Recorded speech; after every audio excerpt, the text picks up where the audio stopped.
I'll just get my microphone ready. Right, okay. So, hi, welcome to this episode of Health, Wealth and Mindset. And hi, my name's Joe O'Connor, founder and CEO of the Transformer Lifestyle Company.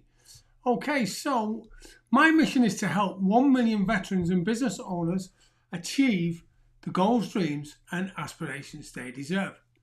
So, what I'd like to do is just take you back to a short clip on my story. Right, so what got me thinking about the Paralympians and the Paralympics, because I've been watching it with a lot of interest, and I think that they're absolutely fabulous. I also followed the Olympics 2 weeks prior to the start date of that, and I also thought that was brilliant. You see, I don't know whether you've ever carried a backpack or anything like that, and I won't go into the story too much because it takes quite a long time to tell you. Suffice to say that I was out in the Brecon Beacons with a 70-pound Bergen, which is pretty heavy, carrying quite a bit of kit inside it, and all of a sudden it becomes light, then it's heavy, then it's light, then it's heavy, and it's light, and then it's heavy, and it stays heavy. And I thought, wow, that hurt. And the weather wasn't particularly great, right? It was in October the 30th, and it's the 25th anniversary this year because it was 1999. And we were going along the ridge in pitch black. It was 8:30 at night. And this event happened of the Bergen getting light and heavy, and then I'm out for the count. I wake up what I think is a few minutes later, and I smell antiseptic. I look around, there's white all around me. There's this chap in a pinstripe suit, smart looking fellow, well groomed, standing over me with a clipboard. He said, "Mr. O'Connor." I thought, yeah, that's me. He said, "You're out with the SAS on selection.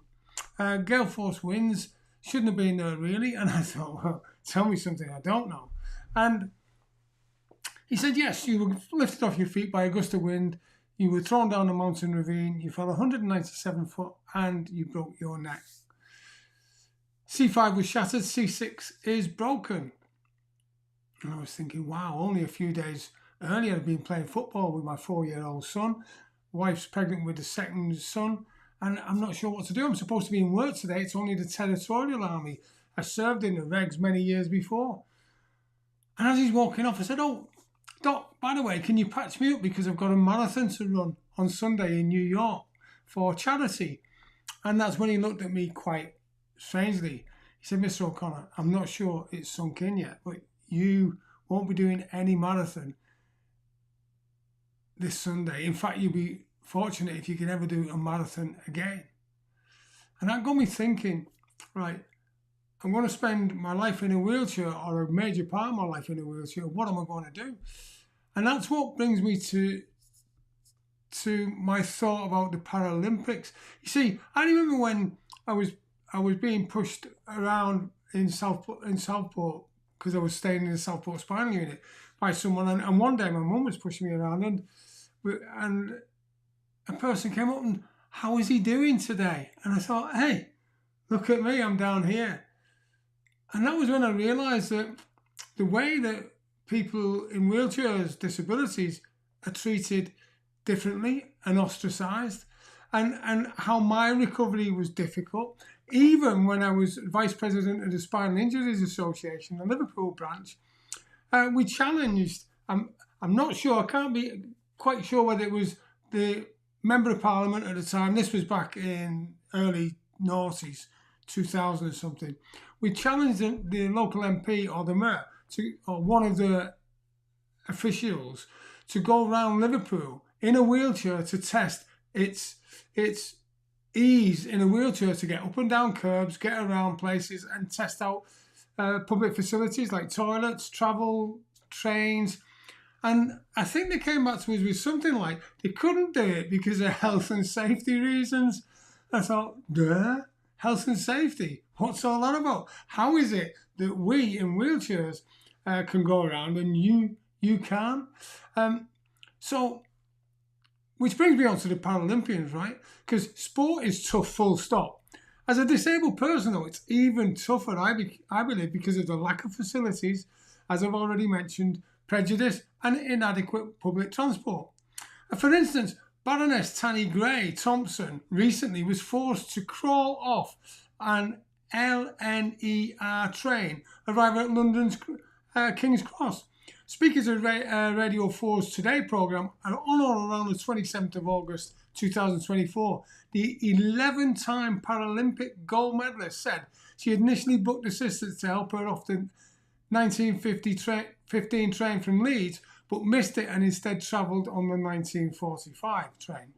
She said she should have been helped off, but after waiting 20 minutes, no one arrived and she had to disembark herself. Now, you might be saying, well, maybe she should have been on the 1915 train and 1945 train. Yeah, well, maybe. Have you ever taken a train late, not got on the one you were supposed to, and maybe travelled half an hour later? How much trouble, how much difficulty did you have getting off the train? Probably not much, unless you were like Dame Tanny Gray. So now what I want to do is I want to remove some of the myths and misunderstandings about sport, adapted sport and Paralympians. And I'm going to give you 50 tips and facts about that sport. Right, the Paralympic Games celebrated its 60th anniversary recently, and the first official edition was held in 1960 and was known as the Stoke Mandeville Games. So it was the 64th anniversary this year. And after the hospital, this was named after the hospital of the same name, and it was decided that they do that after the Second World War because they wanted to give people in wheelchairs something to do and something to train for and something to look forward to.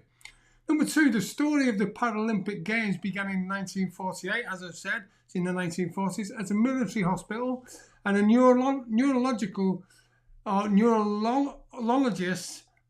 have a go at saying that, neurologist Sir Ludwig Guttmann was trying to find a way to speed up the recovery of his paraplegic patients, all of whom were World War II veterans. He came up with the idea of organising a series of sports competitions to be held at the same time as the Olympic Games in London, hence the reason why it takes place 2 weeks after the Olympic Games. The Paralympic Games always takes place during and 2 weeks after the Olympic Games, and since 1988, the Olympic and Paralympic Games have been held in the same city at the same venues, which is absolutely brilliant, right? The prefix para, number 5, in the word Paralympic means alongside, and that's in Greek. The idea is therefore that the Paralympic Games exists alongside the Olympic Games. Number 6, originally the Paralympic Games were the sole reserve of wheelchair athletes.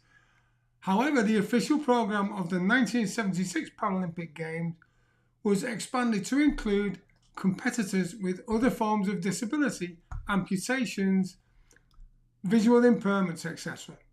Now, you may note that my eyes are flicking, and well, I've got some notes here, so forgive me, but there's so many facts, there's no way I could remember this all on my own. So, number 7, the symbol of the Paralympic Games is made up of 3 waves called agitus. Now, I'm not sure whether I pronounced that right, just as the previous word where I didn't get that right either. But stick with me on this. Agitus means I move in Latin, which is great because that's what the Paralympic Games is all about. Moving no matter what your limitations are. Number 8, the Games are an opportunity to discover 2 sports that exist only at the Paralympic Games. I think boccia and goalball. Number 9, since the London 2012 Paralympic Games, the guides in para-athletics and para-triathlon and pilots in paracycling and para-triathlon are also awarded medals, which is quite right too, because they're helping their partner who is suffering from a disability to get round the actual event. Number 10, each Paralympic sport has its own system of classification, which helps to ensure fair and equal competition. Athletes are classified depending on the amount of impact their impairment has on their performance. Number 11, no prostheses are allowed in para swimming. Swimmers compete without the aid of accessories. Number 12, only 3 disciplines are open to athletes with an intellectual disability. That's para-athletics, para-swimming and para-table tennis. Boccia is a Paralympic sport derived from petanque. It is played in wheelchairs by athletes with severe motor impairments. Number 14, the hoop used in wheelchair basketball is 3.05 meters from the ground, just like at the Olympic Games. There's no difference whatsoever. It's all about skill and dedication. And I can tell you, I've had a go of wheelchair basketball, and it is tough, requires a lot of dedication and a lot of experience and skill too. Number 15, wheelchair tennis players aren't allowed to let the ball bounce twice. This modification to the rules was introduced because of the specific in-play demands that come with using a wheelchair. A second bounce is always permitted even if the ball is out when it lands for the second time. Number 16, you do not need a hand to serve the ball in table tennis. For proof, look no further than Egypt's Abraham Hameto, and if you Google that name, you will see that he holds the bat in his mouth and the ball in his toes for serving. Number 17, the balls used in blind football and goalball are filled with bells. They make a noise when they roll so that the players can locate them, and now that's a heck of a skill because some of the sighted footballers have difficulty seeing where the ball is, let alone these guys being men and women who can't see. Para-judo is practiced exclusively by visually impaired athletes.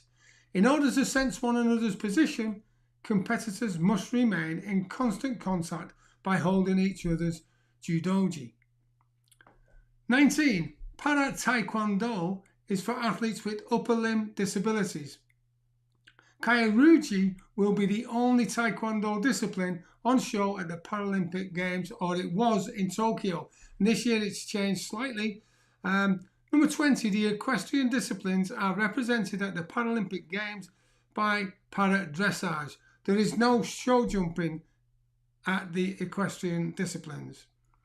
Number 21, in sitting volleyball, players leave their chairs at the side of the court and move around on their buttocks by using their arms. 22, wheelchair rugby is played indoors with a round ball and is brutal. And I know, because I've played that as well. And it is absolutely brutal.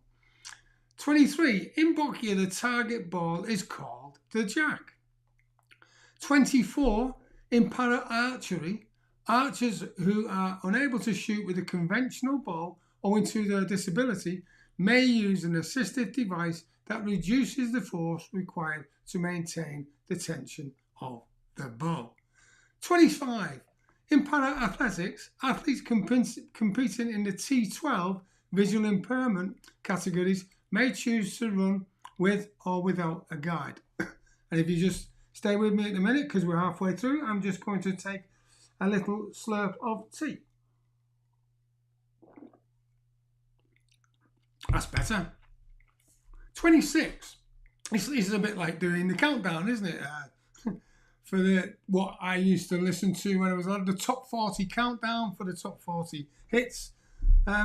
Anyway, coming back to this, 26. In blind football, players are blindfolded to ensure a fair and equal competition for all. 27. Just like at the Olympic Games, there is a refugee team at the Paralympic Games. The team had 2 members at the Rio Games, 6 athletes at the Tokyo Games, and have 8 at the Paris Paralympic Games. So the numbers are increasing, which is, in one respect, is not so great because it shows that we have refugees on the increase, but it's great because it shows also that even though they're disabled, they're still wanting to drive and be the best that they possibly can be, which is fantastic. 28. 2 types of boat are used in para canoeing: the kayak, double paddle, and the pirogue, also known as the VAR, single paddle. 29. At the Paralympic Games, paraswimming is open to athletes with all types of disabilities. 30. This is interesting. The world record for the wheelchair marathon stands at 1 hour, 17 minutes, and 47 seconds, held by Switzerland's Marcel Hug in the T53-54 category. I've had a go at training for the wheelchair marathon as well, and I can tell you, it is so tough. How you have to hold your body forward and pushing for over 26 miles is just astounding. I think I gave up at about 26 meters. 31, I did a bit longer than that actually. 31, wheelchair rugby is a mixed sport. So that is men and women actually going for it brutally during the game. 32, para badminton and para taekwondo made their Olympic debuts at Tokyo, which stands to reason actually. Number 33, wheelchair rugby was known as murder ball. I remember playing that in the military as well. In its early days because of the brutal collisions between the chairs. And actually, it's quite a fitting name. But to sound better and more friendly, wheelchair rugby is adopted, which is great and it can attract more people as well. 34, a red sticker on a judoka's kimono means that she is classified as B1, i.e. blind. 35, wheelchair basketball players may not push their wheels more than twice when they have the ball on their thighs, or they will be punished for the equivalent of a travelling violation in people who play able-bodied basketball. 36, in para-athletics, the athlete must always cross the finish line before his or her guide and not the other way around. In fact, let me come back to number 35 because I made a violation there. I don't class them as able-bodied and disabled, as a wheelchair user and a non-wheelchair user. Thank you, Joe, for correcting yourself. And 36, para-athletics, athletes must always cross the finish line before his or her guide and not the other way around. So that's very careful, very important to note there that the actual para-athlete has to go first. 37, paracyclists compete on 4 different types of bicycle: classic bikes, tandems, handbikes and tricycles. 38, set by Marcus Ream, T64 at the European Para Championships in 2021, the long jump world record stood at 8.62 metres. I know that he does want to get to 9 metres and smash the world record for Olympians, for both Olympians and Paralympians. The world record at the minute for a non-wheelchair user is 8.95 metres, I think. So he wants, and he's on track to actually smash that. 39, since the sport made its Paralympic debut, Brazil has won every blind football tournament held at the Paralympic Games, which is quite fitting really, because I remember when I was younger, Brazil was just the team of the century, of the time, with Pelé and all the rest of the greats. Number 14, in wheelchair fencing, the athletes compete in wheelchairs that are fastened to the floor using a special device. As the competitors cannot move forwards or backwards, they remain very close to their opponents, thereby guaranteeing high-intensity matches. And I was watching it last night, and I tell you what, I wouldn't want to be in a battle with them because they really go for it. 41. In the para-triathlon, athletes with lower limb disabilities receive assistance to get out of the water. They are helped to a pre-transition area before continuing the race, and then they're all on their own. It's only to help them get out of the water. 42. In the long jump, athletes with a visual impairment can find their bearings thanks to the aid of a guide who clap his or her hands to indicate the direction in which they need to jump. And you know, if you've watched it, these guys are absolutely running at full pelt at a sprint, and you wouldn't believe it. And all they've got is their guide clapping their hands.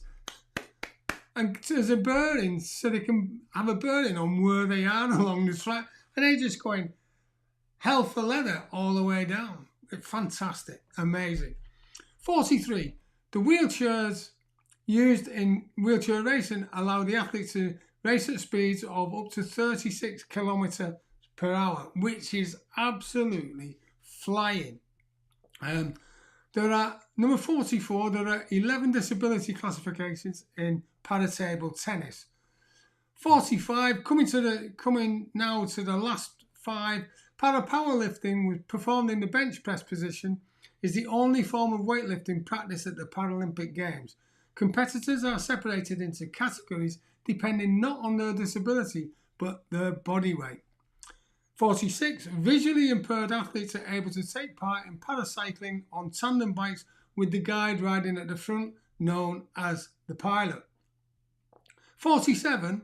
The wheels on basketball wheelchairs are tilted inwards both to make it easier to turn and to provide stability. 48. In para-archery, athletes who do not have the use of their arms, such as Matt Stutzman of the USA, may shoot with their feet, which is remarkable. The penultimate one, 49, each para-triathlon race comprises 750 metres of open water swimming, which is pretty difficult, 20 kilometres of cycling, and 5 kilometres of running, which is absolutely amazing. And finally, number 50, athletes often record faster times at the Paralympics than at the Olympics. In Rio in 2016, Algeria's Abdelatif Baker won the 1500 metre gold in 3 minutes 48 seconds. Well, and 29 actually. So just over 3 minutes 48 seconds. While Matthew Centrovitz of the USA had become the Olympic champion 2 weeks earlier in a time of 3 minutes 50. So it was 1.5 seconds just over quicker. Right. So remember, next time you think you cannot get the time, or make the effort to set aside some time to do a sport, hobby, or fitness training, just think about the many para-athletes who go beyond the normal parameters to excel. And also, when you see guys, men and women in wheelchairs, take the time to speak to them. And what a tip as well, get down to the same level. Don't do like that person did when she spoke to my mum and say, how's he doing today, looking down.